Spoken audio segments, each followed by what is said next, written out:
I'm Maria Shakil and you're watching NDTV.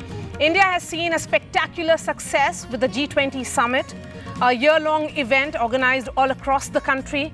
Thousands of women and men worked tirelessly all day and night for weeks before the heads of states met this weekend and during the actual meet. Over the next 30 minutes, meet the women and men behind the G20 success. The reason why India's presidency was called a people's presidency.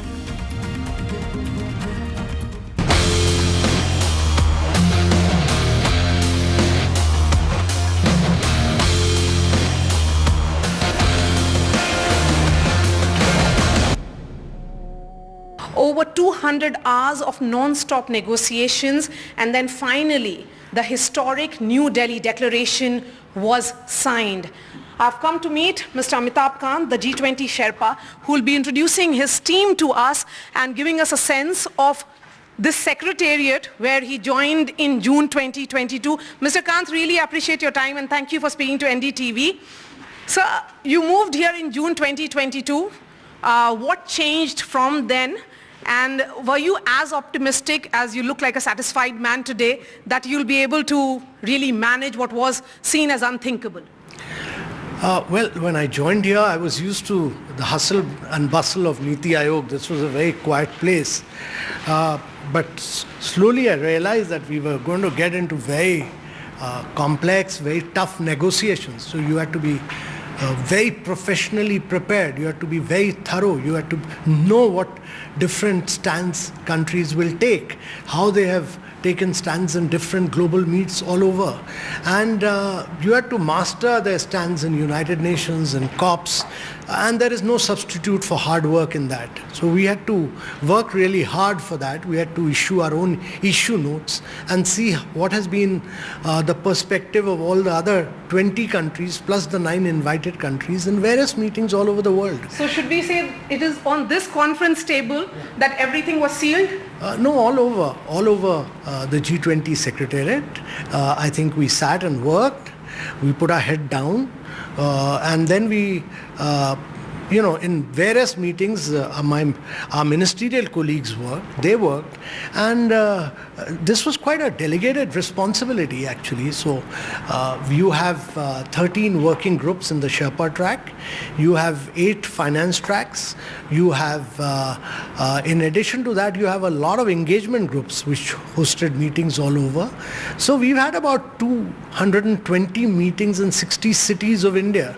And we've seen a lot of negotiations all through. And how did you come to that number, that every Indian city has to be involved in some way, that brand Narendra Modi style of diplomacy cannot be New Delhi centric?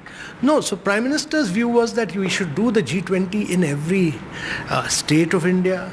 His view was that we should get the people involved so that it's a people's presidency. So we involved students, we involved universities, we involved model G20s were done in schools, colleges, essay contests were done, a whole range of things were done so that people came to know for the first time what is G20, what is India's stand, what are the issues, everything.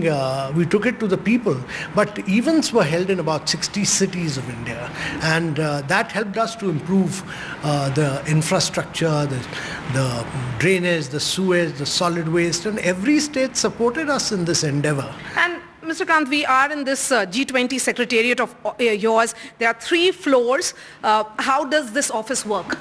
Well, we've got several wings here. We've got the substantive wing, we've got the logistic wing, we've got a branding wing, we've got a security wing. All of us have converged, we've integrated, we all work together to see that our substantive, behind G20, essentially there is a leader's declaration which all leaders accept. That is really the key. That is why the leaders summit is held. But to do that, you have to mobilize many ministerial meetings that gets a feedback. The finance track holds this meeting. Everything then gets into the Sherpa track. The final document is prepared at the Sherpa level and then taken to the leaders summit. So that is the challenge of converging, integrating, putting everything together. And you tweeted about your team members. What was their responsibility? Well, Ina Gambhir, and there was one more. No. We have, I have an additional secretary who's the Su Sherpa, Mr. Abhay Thakur. He coordinates with all the Su Sherpas across, and he's coordinated along with me everything. We have Mr. Nagaraj Naidu, who's worked in the United Nations, has extreme experience of drafting, very good, outstanding. And then we have Ashish Sinha, who's also a Foreign Service officer, and Inam Gambhir, who's also worked in the United Nations. So Abhay was the overall coordinator. Ashish Sinha worked on several issues, including disaster risk resilience, trade, and many other things.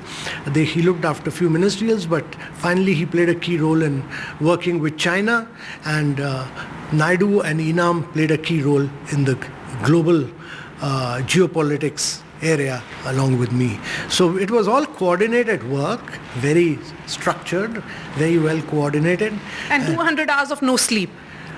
I think more than that. Actually, we started on the 3rd, and from 3rd till about the summit time, that is till 11th end, we had not slept at all. So it was hard negotiations, but we had to clinch it. The Prime Minister had said that it must be all consensus. India must bring in consensus in a fractured world. And our challenge was that there were several issues on climate, on energy, on geopolitics. There were many challenges. So we had to bring everybody around.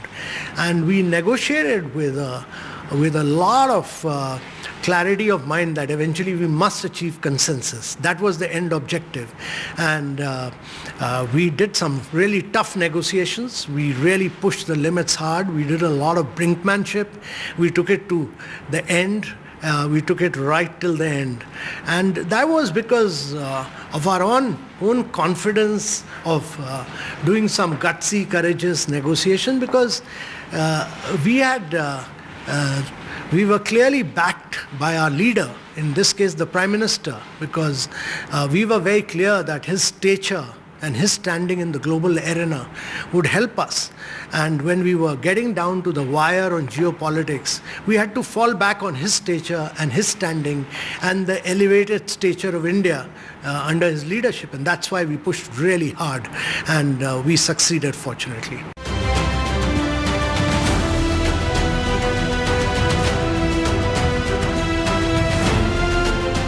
हमारी teams के hard work से और आप सभी के सहयोग से नई Delhi G20 leaders summit declaration पर सहमति बनी है।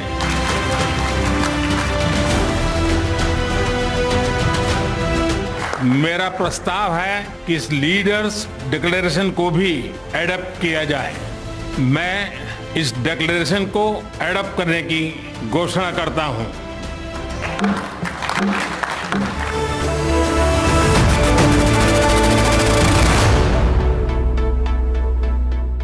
And Mr. Kant, that very moment when after the lunch break, Prime Minister announces that there has been a success, a breakthrough, what was that communication that was made to the Prime Minister? Who called him to say that the announcement can happen?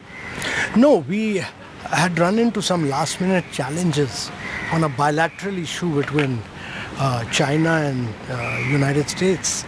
We were sorting that out, and we sat and worked it out. I mean, it was not a issue which could not be sorted out. So we sorted out, and once that was sorted out, we had all countries on board. So then Mr. Jaishankar informed the Prime Minister that we were ready and we could have the announcement done. So we preponed it. We didn't want to wait till the last minute, and we got the announcement done, and that was adopted. But the fact was that the geopolitical issue was a complex one, the climate issue was a complex one, the energy issue was a complex one. All of them had played out in the last 10 days. And we were able to find a solution. And interestingly, this document, and I've been reading a lot of reactions, it is about this diplomatic dexterity in many ways, that just about every country seemed to be reading it in their favor. How did you manage that? How many back and forth happened? So I think we had been working on the document for the last 2.5 months. It was drafted very, very strongly with the perspective. Actually, while I had prepared the initial draft, this is a co-creation exercise. It is cross-cutting. So we received a lot of inputs from different countries. Many of those inputs we had incorporated.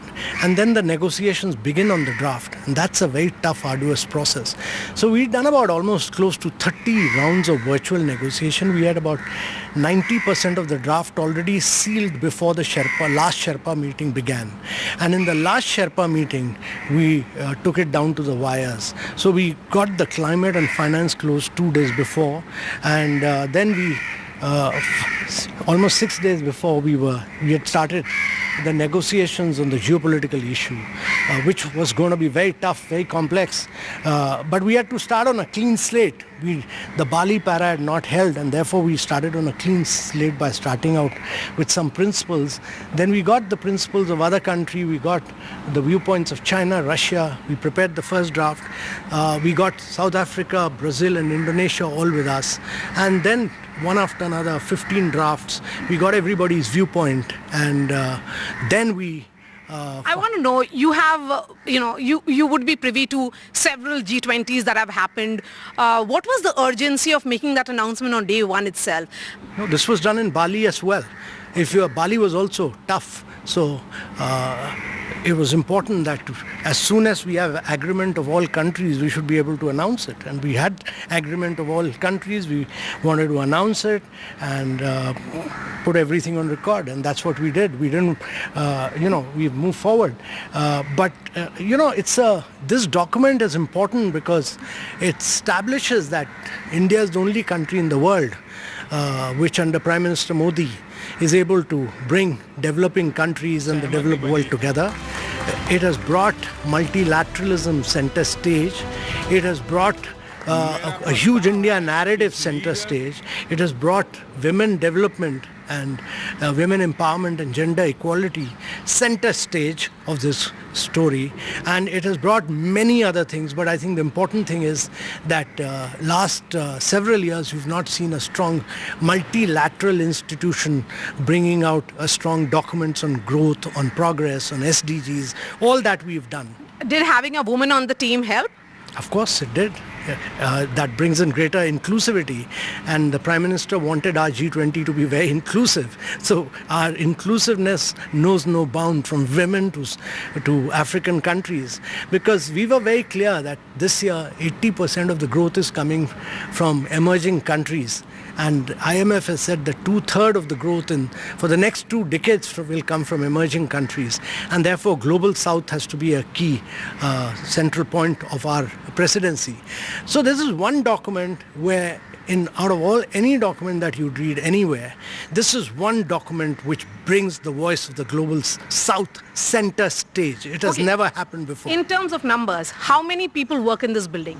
So there'll be about 350 people working in the building. They'll be working on logistics, they'll be working on substantive side, they're working on branding, they're working on several areas. So all of them are heroes for you?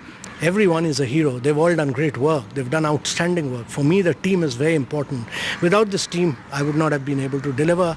Without Prime Minister's leadership, his stature and standing, his constant support to us, his constant intervention, we would not have. We always had this confidence that you have a strong leader at the back. If you have a strong leader at the back, then you can push the limits. And we really pushed the limits. We did brinkmanship to the ultimate in this. And those hours, the last few hours when you were negotiating, what was it like? Did you at any moment think that perhaps, the Western media may get it right, the analysts may get it right, that this is not possible, that our Delhi declaration may not happen? Were you at any point hopeless? So when we did the negotiations, we did several things. When we brought in the Sherpas, we ensured that there were no telephones in the room, because leakage to media would have been the worst thing. One leakage and the whole effort would have gone. So we kept journalists like you outside, miles away. And second thing is, we did the event 60 miles away from Delhi in Manesar, we locked up everyone to do the negotiations. And locked up for 200 hours. Yeah, and we did it for close to 200 hours negotiation, 15 drafts non-stop. We didn't allow anything to come out to media people like you. Yes. Why are you emphasizing on people like me? You expect certainly the journalists were inquisitive, and rightly so, because nobody was giving India a chance. So the challenge was that if anything had leaked out anywhere, and it was not just you, it was media from the western part of the world, from Russia, many other places. They all wanted information of what is happening. We didn't allow that. No mobiles were allowed. And we finally, when everything was struck, we gave them the final document, and we said, this is it. And you Who can negotiated on that paragraph on Ukraine to make it acceptable to the Russians, to the West, to UK, US, everyone? So I was leading the negotiation, but I had the support of the Brazilian Sherpa, Mauricio. I had the support of the South African Sherpa, Zen, who was a very good international expert. Mauricio was a very good diplomat. And I had the assistance of, finally I brought in Jani, who was the Indonesian Sherpa, because I wanted the Troika also to work. And I had really Nagraj Naidu was a top-class drafter, and I had all the enthusiasm and motivation and support of young Enam Gambhir. So we made a very formidable team, very determined to deliver, and determined to deliver at our end, and with the full confidence of the Prime Minister. Our leader is the Prime Minister, and only his Sherpa. The Prime Minister's directive was that our presidency must be ambitious, it must be inclusive, it must be decisive, it must be actionable, and we must strive to get 100% consensus. What next in terms of the next 2 months? Because the Prime Minister has said that there will be another round of meeting in November perhaps. So next round means ki we can't play golf, we can't do anything. We'll have to get back to work again tomorrow. So we started work all over again. So Prime Minister is a tough hard master. So he's already made us get down to work. From the day we finished, we got down to work already to see what all we can deliver in terms of execution, how we can get other countries to deliver, and we'll be working towards the virtual summit now, which will be again a lot of hard work because you have to prepare before the leaders summit. So we are back into work again. Thank you so much for speaking to NDTV and sharing your thoughts, and of course talking about your team. Thank you. Everybody wanted to know about Team Amitabh Kant, so thank you so much. Thanks. Thank you very much.